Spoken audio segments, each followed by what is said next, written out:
Respect is not something you chase. It's something you become. Most people spend their lives trying to be liked. They adjust their voice, their opinions, their identity, hoping that if they fit in enough, they'll finally be valued. But the truth is, the more you try to please everyone, the less people truly respect you. Because respect doesn't come from approval. It comes from alignment. There is a golden rule, simple but not easy, and it changes everything. People respect you when you respect yourself enough to live by your values even when it's uncomfortable. That's where it starts. It starts in the quiet moments when no one is watching. The promises you keep to yourself, the discipline you choose when it would be easier to quit. The boundaries you hold when it would be easier to give in. Because every time you break your own standard, you teach the world that your limits are flexible, and people don't respect flexible limits.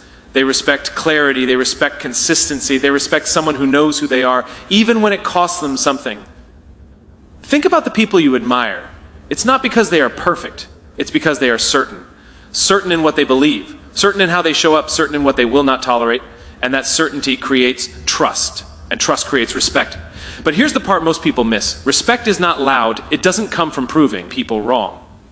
It doesn't come from dominating conversations or forcing authority. It comes from something much quieter. It comes from presence. When you walk into a room and you are not seeking validation, people feel it. When you speak without needing approval, people notice it.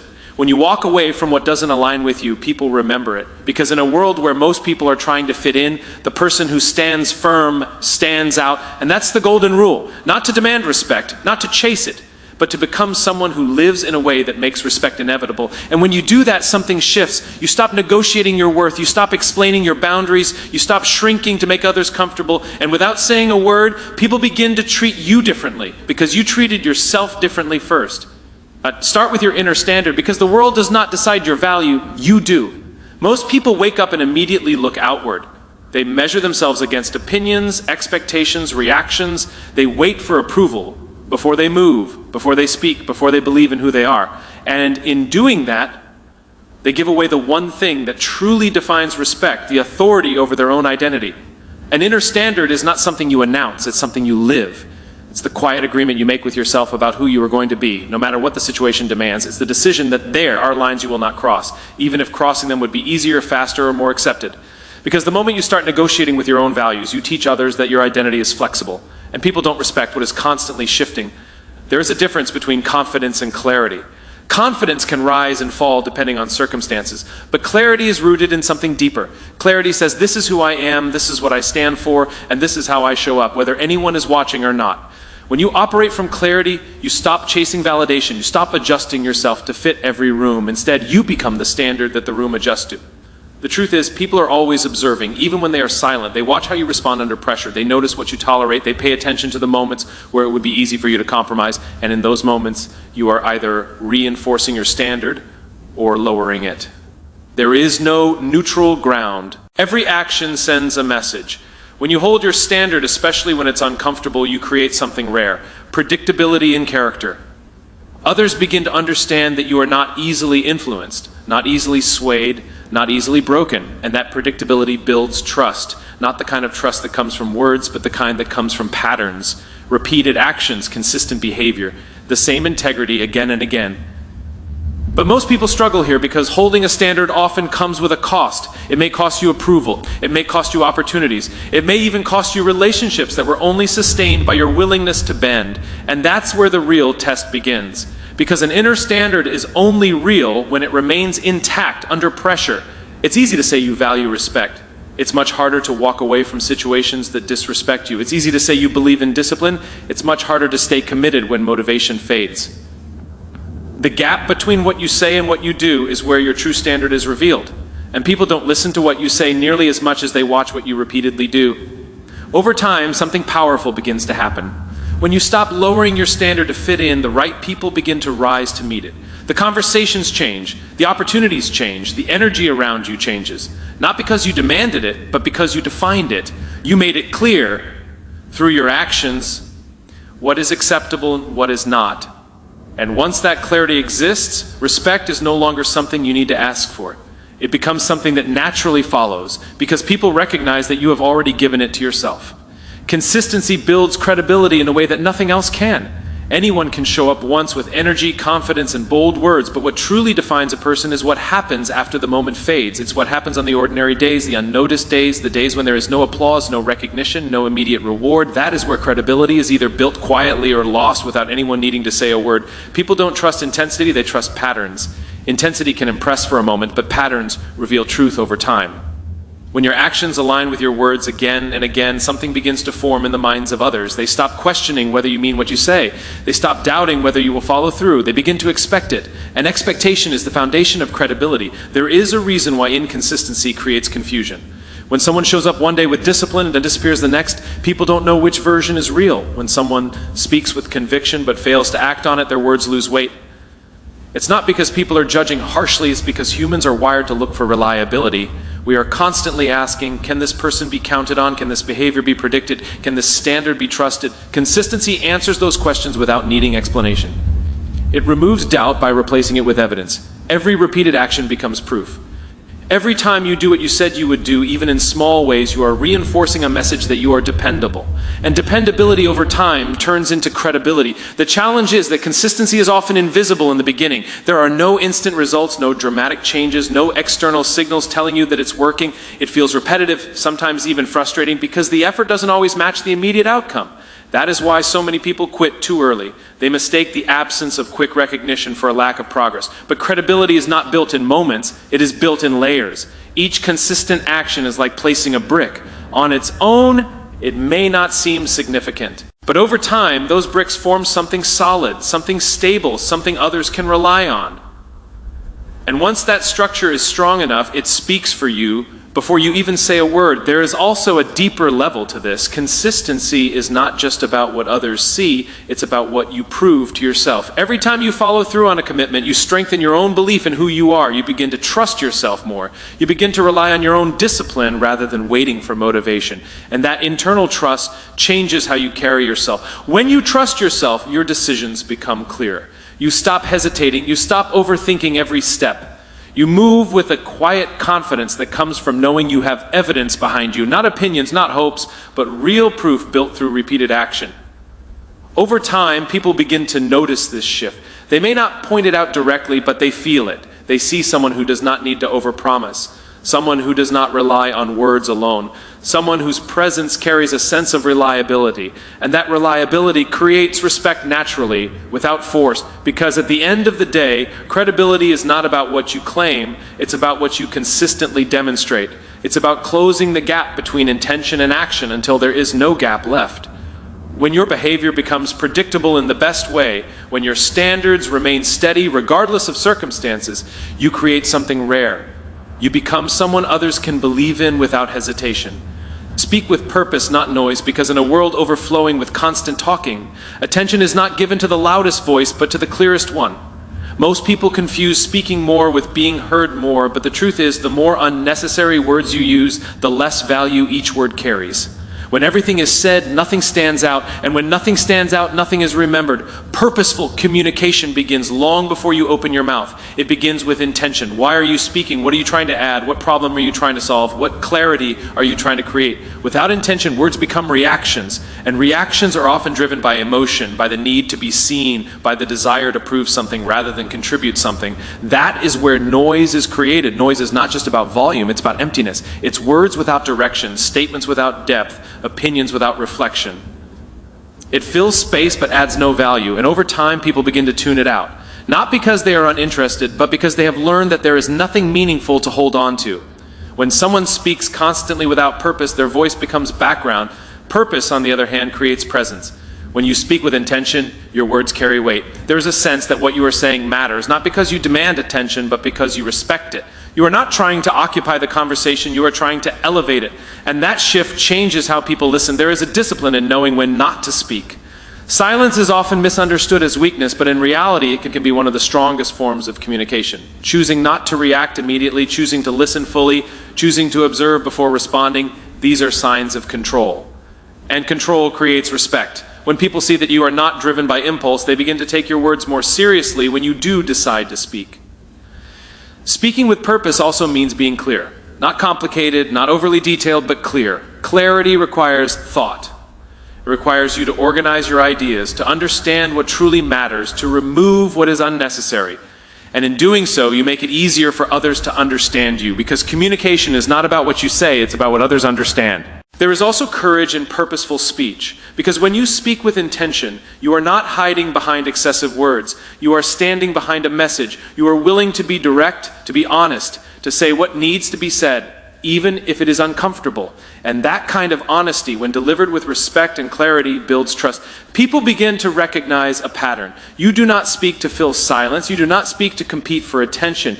You speak when there is something worth saying. And because of that, when you do speak, people listen differently. They lean in, they pay attention, not out of obligation, but out of expectation that what you are about to say has value. Over time, your words begin to carry influence, not because you are trying to persuade, but because you have built a reputation for meaning. Each sentence becomes more intentional, more precise, more impactful. And that impact does not come from volume, it comes from alignment between your thoughts, your words, and your actions. When there is alignment, there is authenticity. And authenticity is something people can feel immediately. It removes the need for exaggeration, for repetition, for unnecessary emphasis. What you say stands on its own because it is grounded in something real. And in that space, where words are chosen carefully and delivered with purpose, communication transforms from something ordinary into something powerful. Boundaries are a form of self-respect because they define where you end and the world begins. Most people think boundaries are about controlling others, but they are not. They are about taking responsibility for your own time, your own energy, and your own emotional space. Without them, you don't create connection, you create exhaustion. You become available to everything and committed to nothing that truly matters.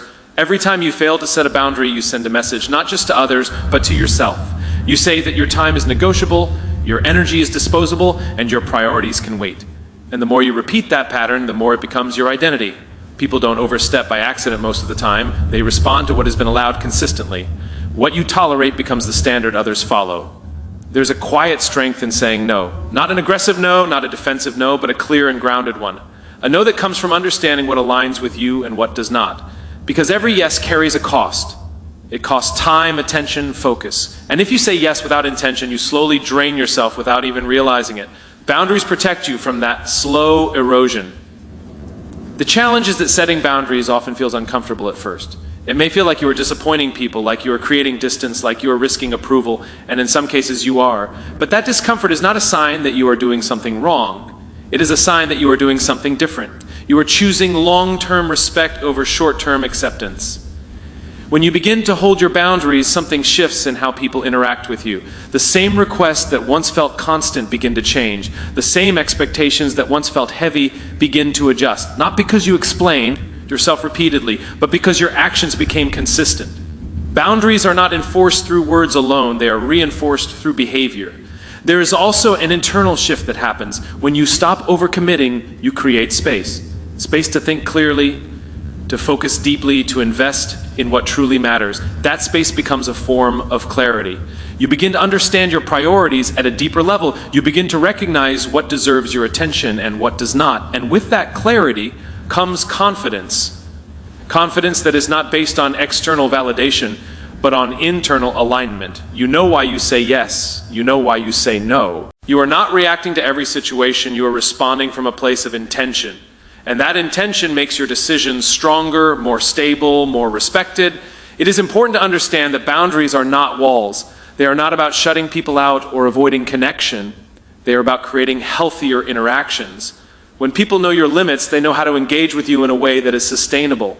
It removes confusion. It removes resentment. It creates a clearer, more honest dynamic. Without boundaries, resentment builds quietly. You may not express it immediately, but it grows over time. Every forced yes, every ignored limit, every moment of self-betrayal adds to that weight, and eventually it shows up in ways you cannot control. Boundaries prevent that buildup by addressing the issue at the source. Over time, people begin to recognize a pattern. You do not agree to everything. You do not sacrifice your priorities for convenience. You do not allow your time to be taken without consideration, and because of that, your yes becomes more valuable. It carries intention. It carries meaning. Respect follows naturally from that place, not because you demanded it, but because you demonstrated that you value yourself enough to protect what matters. And when you consistently protect what matters, others learn to value it as well. Stay calm when others lose control, because the moment emotions rise is the moment true character is revealed. Anyone can appear composed when everything is going smoothly, when conversations are easy, when there is no pressure to test their patience. But the real measure of strength is not found in comfort. It is found in chaos. It is found in those moments where reactions are easy but restraint is chosen instead. Most people are driven by impulse. Something happens and they respond instantly. A comment triggers them, a situation frustrates them, a challenge unsettles them, and without thinking they react. That reaction may feel justified in the moment, but it often creates more problems than it solves. It escalates tension, damages trust, and reveals a lack of control that others quickly notice. Calmness, on the other hand, is not the absence of emotion. It is the mastery of it. It is the ability to feel everything that is happening internally without allowing it to dictate your external behavior. It is a pause between stimulus and response, a space where you choose how to act instead of being pulled into automatic reactions. And in that space, there is power. When you remain calm in situations where others are losing control, you immediately stand out. Not because you are trying to prove anything, but because you are not adding to the chaos. While others are raising their voices, you lower yours. While others are reacting impulsively, you respond thoughtfully. That contrast creates a presence that people cannot ignore. There is also a psychological effect at play. Emotions are contagious. When one person becomes reactive, it often spreads to others, creating a chain reaction of tension. But calmness can be just as contagious. When you hold your composure, you interrupt that chain. You create a different energy in the environment, one that is more stable, more grounded, more controlled. This does not mean you avoid difficult conversations or suppress what needs to be said. It means you deliver it differently. You choose clarity over aggression, intention over impulse. You focus on solutions rather than amplifying problems. And because of that, your words carry more weight. People are more likely to listen, not because you are louder, but because you are steady. Developing this level of control requires awareness. You have to recognize your triggers, understand what causes you to react, and be honest about your patterns. Without awareness, change is impossible. But once you begin to notice those patterns, you can start to interrupt them. You can create that pause, that moment where you decide not to follow the usual reaction. It also requires discipline, because staying calm is not always easy. There will be moments where everything in you wants to respond immediately, to defend, to argue, to prove a point. And in those moments, choosing calmness can feel unnatural. But every time you choose it, you strengthen that ability. You build a habit of control that becomes more natural over time.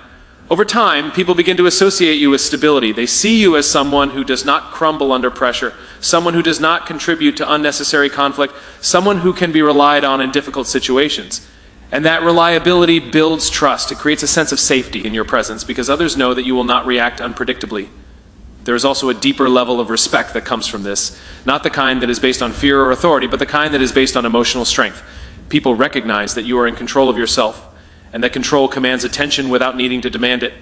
In a world where reactions are immediate and emotions often take the lead, the ability to remain calm becomes rare, and rarity creates value. When you consistently show that you can handle pressure without losing your composure, you create an image of strength that goes beyond words. It becomes something people feel, something they trust, something they respect. Lead yourself first, because no one can follow a direction that you are not willing to walk yourself. Leadership is often misunderstood as something external, something that begins when others start paying attention, when a title is given, when authority is recognized. But real leadership begins in private, in the decisions you make when there is no audience, no pressure to perform, no reward waiting on the other side. Most people want influence before discipline. They want to be heard before they have proven consistency. They want respect before they have built structure in their own lives. And that gap is where credibility breaks. Because people don't follow words, they follow evidence. They look for alignment between what you say and how you live.